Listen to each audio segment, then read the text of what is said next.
everyone, let's look at our next section of vocab. And let's start with our first word, public and civic projects. Public and civic projects are public facilities or buildings, basically, and improvements. So it's making improvements or building something for the public. They are often paid for by the government. So the government pays this through taxes, through other means, and they are able to build this.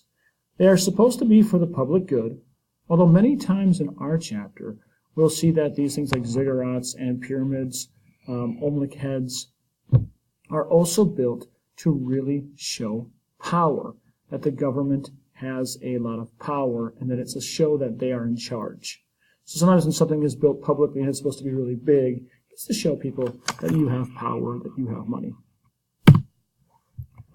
Let's look at the next one is code of law, and this is pretty basic. It's laws and rules for all the people who live in a state under that government.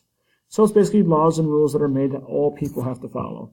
Now, sometimes these laws can be fair, sometimes they're unfair.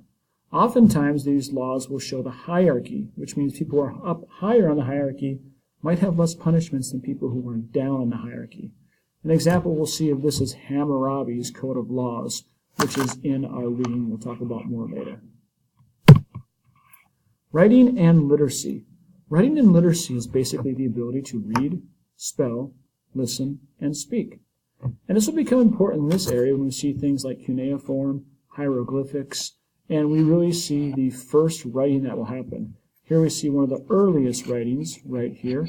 I believe that is actually cuneiform. Or was it hieroglyphics? I'll double check on that. And here we see our common alphabet, which came from basically the Phoenicians and the Greeks and other people who formed our modern alphabet that we have today.